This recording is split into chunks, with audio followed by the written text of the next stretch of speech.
Suppose that we want to sort our files, so we could create a script for doing that, like we've seen before with word count. So the way we'd do that normally would be that we sorted all our r.pdb files. Something like this is basically what we've done before. Suppose now that we want to sort all the arguments that we give it after the program rather than sorting specific extension of files. Then there's a shortcut for doing that as well. So rather than having $1, $2, $3, then the syntax is $at, which will be the complete list of all arguments given to this program. When I execute it like this, then the first thing that happens is that start.pdb gets completed into the full list of all PDB files, and then that list is given to the sorted program, and it then sorts all the elements in that list. Close to what we've seen before. The main trick is that this $at will match all possible files, all possible arguments that's given to this program, which comes in handy. The other thing which is confusing is, say that we executed the program but forgot to add what it is that we want to sort. Then it's just stuck like this, not doing anything, because now it's reading, as we've seen before, it's waiting for me to type in what I actually want to do. So it's waiting for standard input of the thing that it needs to sort. So we could add some scripts around protecting that there must be some kind of input, otherwise it should error out with a help message. Same way as when you try to run move without giving it any arguments, then it prints this message. But for now, it's enough to know that if you're in a situation like this, then Control-C will break the program and stop the execution. So again, this *C is shorthand for Control-C. It's always a compromise, right? When you write a script like this for your own need for doing your data analysis, you could spend a lot of time on error handling, making sure that the input is correct and that it prints the right output message and the right errors. But if it's only something that you're going to use for analyzing your own data and which is not going to be widely used by other users, then most likely you don't want to spend too much time on the error handling. On the other hand, you also want to avoid doing something that can enable you to make mistakes that you weren't expecting.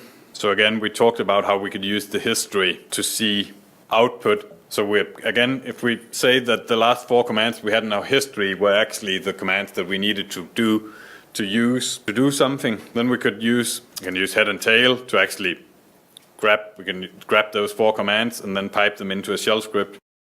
So if we do something like this, history, that will print the history.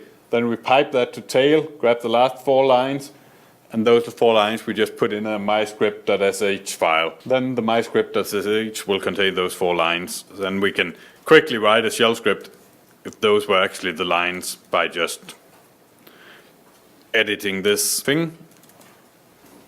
So that's a quite typical pattern for how you're working with these things, that you use the interactive shell to figure out exactly what you want to do, and then once you've done that, then you can use history and various other commands, either tail or head or copy pasting, to move those lines into a shell script and write a finished shell script. So again, back to what we're actually working on, Nell's analysis script.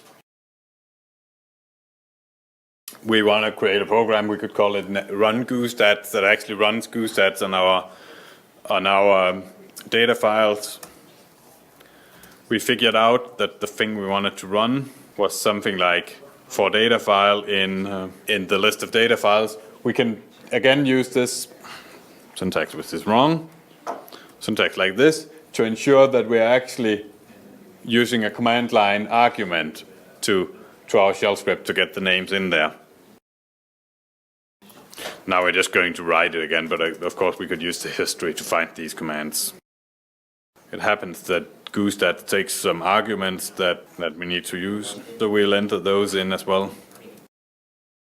So now we've written a bash script that takes an input list of argument, then it runs over a for loop, prints the name of the data file, runs goostats with some options.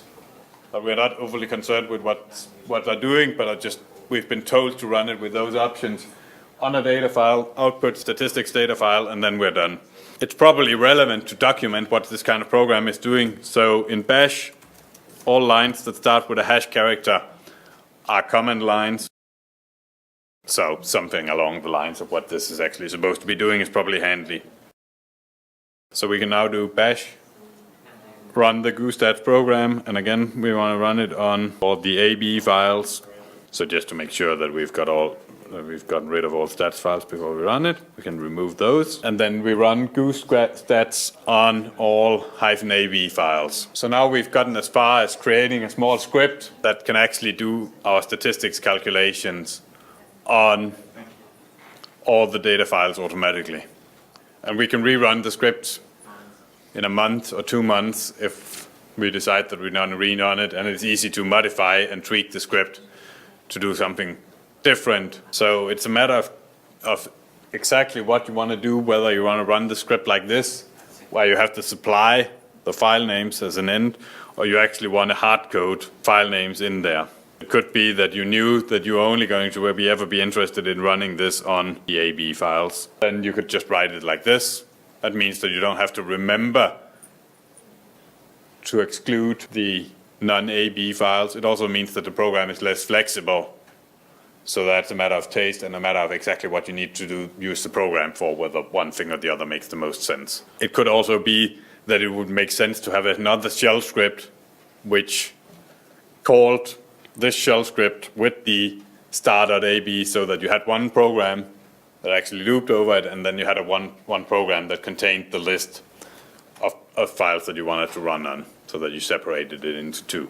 It looks like we won't have time to go into the last section, which is about using two commands called grep and find to search files and directories, which is unfortunate because it's very handy and very useful, but yeah, you can feel free to read it afterwards at some different time. So one thing that keeps coming up is that it runs it across the stats files, and it creates the stats of the stats. So it's probably a good idea to ensure that the file starts with what the file is expected to start with. So all the files start with NE, whereas the stats files don't. So if we change the pattern that we're trying to match from just being star ab.txt to neen star ab.txt, then it will only match the original files. Yeah. But do go to the shell finding things lesson in the shell things and read that when you get a chance, because find and grep are really handy.